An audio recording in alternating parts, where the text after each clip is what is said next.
तो अभी झांकी है, अब पूरा बेगूसराय बाकी है, खेल अभी बाकी है, खेल होने वाला है। 2024 लोकसभा चुनाव अभी बाकी है। एक तो सिर्फ मजदूर यूनियन का, रिफाइनरी के मजदूरों को उन्होंने उन्हें ठुकरा दिया और कह दिया कि रिफाइनरी तेल कारखाना नहीं बिकेगा। मजदूर का देख सकते हैं, मजदूर यूनियन का क्या चुनाव का परिणाम हुआ, रात दिन एक कर दिया था दोनों मिलकर। भारतीय जनता पार्टी जो देश को बेचना और रिफाइनरी को बेचना चाहती थी, बेगूसराय में घूम लीजिए, विकास के नाम पर ढोल बजा रहे हैं कि हम विकास कर रहे हैं। अच्छा। लेकिन बेगूसराय की जनता, आम जन काफी परेशान है ये दोनों संसद से, और इसका परिणाम रिफाइनरी टाउनशिप यूनियन के द्वारा मिल चुका है। देखिए, देश में लोकसभा चुनाव से पहले ही जो है यहाँ पर जो है टाउनशिप के यूनियन के चुनाव में जो है बीजेपी को बड़ी झटका लगी है, जहां पर मंत्री, सांसद, विधायकों एवं मेयरों ने जो प्रचार प्रसार किया था इस चुनाव में, उसका परिणाम जो है कुछ इस प्रकार से सामने आया है। परिणाम काफ़ी चौंकाने वाला है। तमाम लोग आए थे प्रचार करने के लिए, बड़ी बड़ी बातें कही गई थी, लेकिन उसका कुछ असर तो दिखा ही नहीं। यहाँ पर वामपंथ जो है एक बार फिर बीजेपी पर जो है हावी यहाँ पर देखने के लिए मिला है। और हमारे साथ इस पर चर्चा करने के लिए जिले के दिग्गज नेता हमारे साथ हैं, कम्युनिस्ट के वरिष्ठ नेता हमारे साथ हैं, अवधेश राय जी हैं। और क्या कहना चाहेंगे सर, क्योंकि एक बार जो है फिर आपने जो है पटकनी दे दी है, आप तो प्रचार करने भी नहीं आए थे। देखिए, हमारी यूनियन पूरे देश के श्रमिकों की अधिकार की रक्षा की लड़ाई लड़ रही है। अच्छा।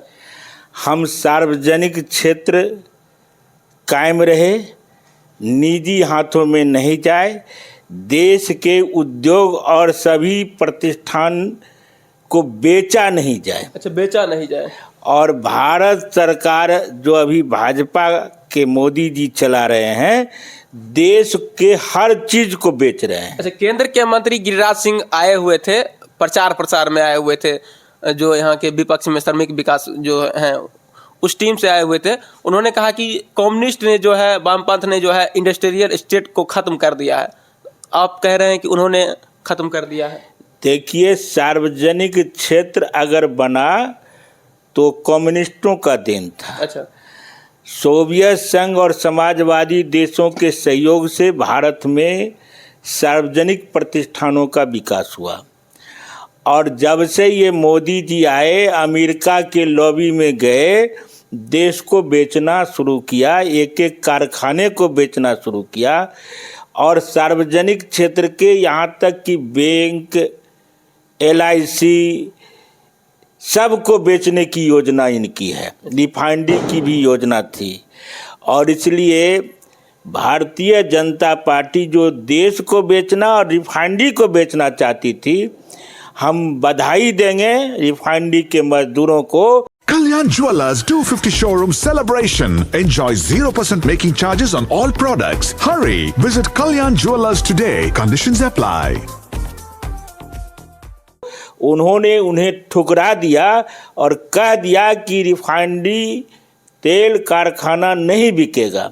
सार्वजनिक क्षेत्र की रक्षा के लिए वाम पक्ष के जो संगठन हैं, BTMU, उसके साथ हम हैं और उसके साथ हम रहेंगे। देखिए, BTMU की ताकत जो है इस चुनाव में देखने के लिए मिली है। हाल ही में जो है मोदी जी भी आने वाले हैं 2 तारीख को, और ऐसे में ये चुनाव हारना क्या लगता है, कितना बड़ा जो है कह सकते हैं कि क्षति पहुंचा है बीजेपी को? देखिए, भारतीय जनता पार्टी को तो बिहार से ही सफाया होना है। बिहार से ही सफाया होना है। लोकसभा चुनाव आगे आ रहा है। BTMU का यह संदेश पूरे राज्य की जनता को दलित करेगी और संगठित करेगी।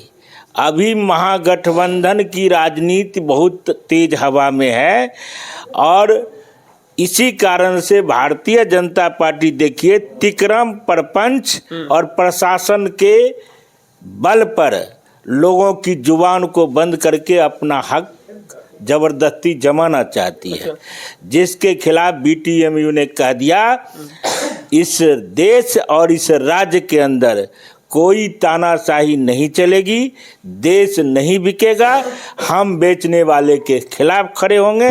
और इसलिए BTMU को शानदार जो जीत मिली, 2024 लोकसभा चुनाव का एक आगाज है, आगाज। आने वाला दिन साबित करेगा। राकेश सिन्हा भी आए हुए थे चुनाव प्रचार में, गिरिराज सिंह आए, उसके बाद जो है यहाँ की स्थानीय डिप्टी मेयर वो भी पूरा प्रचार प्रसार कर रहे थे। आगे भेज दिए थे राकेश जी को, गिरिराज जी को। और रिजल्ट के बाद उम्मीद थी कि मोदी जी हम भी माला पहन के आएंगे। माला तो यहाँ पहनेंगे अपनी तानाशाही रवैये का, लेकिन जनता ने उनको माला से रिजेक्ट कर दिया। बेगूसराय में कोई स्थान नहीं है। 2024 का जो समीकरण साफ दिख रहा है, कैसे एकदम क्लियर कट 2024 में महागठबंधन की शानदार जीत होगी। और बीटीएमयू ने इस अभियान के जरिए ये साबित कर दिया बिहार में कुछ नहीं बिकेगा। और जो बेचेगा वो कहीं नहीं रहेगा। अच्छा, ये कहाँ तक जायज है कि इस छोटे से चुनाव में बड़े बड़े सांसद मंत्री स्टार प्रचारक? देखिए, ये छोटा चुनाव नहीं कहिए, अच्छा ये देश की अर्थतंत्र का रीढ़ है। अच्छा। सार्वजनिक क्षेत्र अगर हमारे देश में न रहे तो जितने कल्याणकारी योजनाएं हैं वो सभी का सभी चौपट हो जाएगा। दुर्भाग्य है ये कारपेट के हाथ में, विदेशी पूंजी के हाथ में पूरे इंडिया को मोदी और भाजपा आरएसएस धकेलना चाहता है। और इसलिए देश में बवाल है, इसलिए बिहार में बवाल है, और इसलिए औद्योगिक प्रतिष्ठान में बवाल है।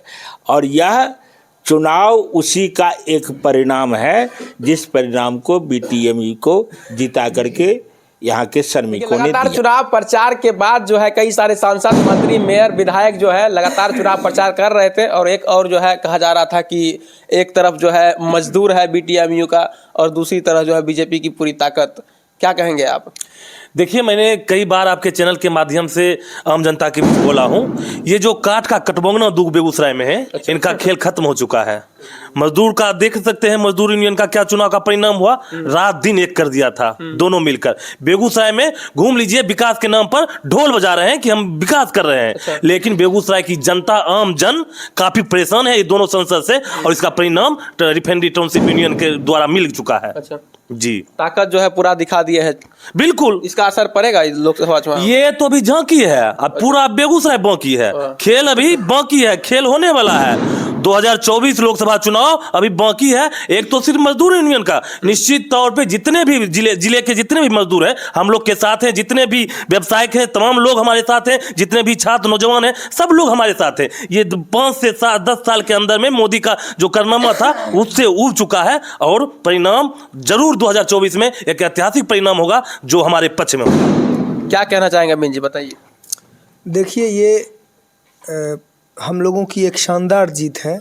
इसलिए हम शानदार जीत कहेंगे क्योंकि इस बीटीएमयू के चुनाव में बड़े बड़े सांसद, मंत्री, राज्यसभा सांसद, जीडी कॉलेज का प्राचार्य और बड़ा बड़ा सम्मेलन जीडी कॉलेज के अंदर किया। कई तरह का तिकड़म अपनाया। उसके बावजूद यहाँ के जो मजदूर हैं उन्होंने अपने संघर्ष के बदौलत यहाँ पर जीत हासिल किया। निश्चित तौर पर ये बेगूसराय आगे भविष्य में 2024 के लोकसभा चुनाव में बेगूसराय लाल होगा, ये इसका आगाज़ है। बेगूसराय 2024 में महागठबंधन पूरी तरीके से लाल करेगा और बेगूसराय में नया पताका। और ये जो आप बोल रहे हैं लाल ठीक है, महागठबंधन जीत रहा है उसके लिए शुभकामनाएं आपको, लेकिन आप कह रहे हैं लाल करेगा, हरा भी तो हो सकता है। नहीं, बेगूसराय लाल करेगा, ये मुझे पूरा विश्वास है। बिल्कुल बिल्कुल। विभिन्न तरीके से और सूत्र भी है, बहुत तरह का सूत्र, आप लोगों का सूत्र है, हम लोगों का भी सूत्र है।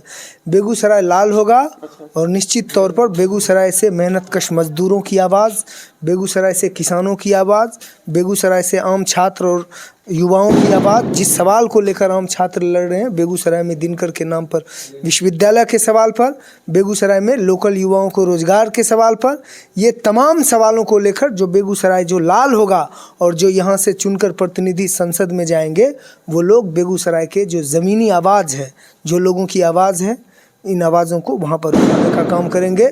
इसके लिए बेगूसराय की जनता अपना मन बना चुकी है और कमर कस चुकी है, जिसका आगाज़ आप लोग बरौनी तेल शोधक यूनियन का जो हम लोगों का जीत हुआ है, विभिन्न तरह के तिक्रम के बावजूद बड़े सांसद उतरे, राज्यसभा सांसद उतरे, मेयर उतरे, उप मेयर उतरे, आप कहते हैं कुंदन उतरे, विधायक उतरे, जिनको वह उतरे, अब क्या क्या नैतिक्रम किए और पैसा जो है, रुपया जो है पानी के तरह बहाए। जब सोचिए इस चुनाव में, उसके बावजूद मजदूरों की जीत हुई, जो ईमानदारी से लड़कर मजदूरों की लड़ाई लड़ने वाला जो तेल शोधक मजदूर यूनियन है, all India trade union Congress है जिसका संबद्ध है, उसकी जीत हुई।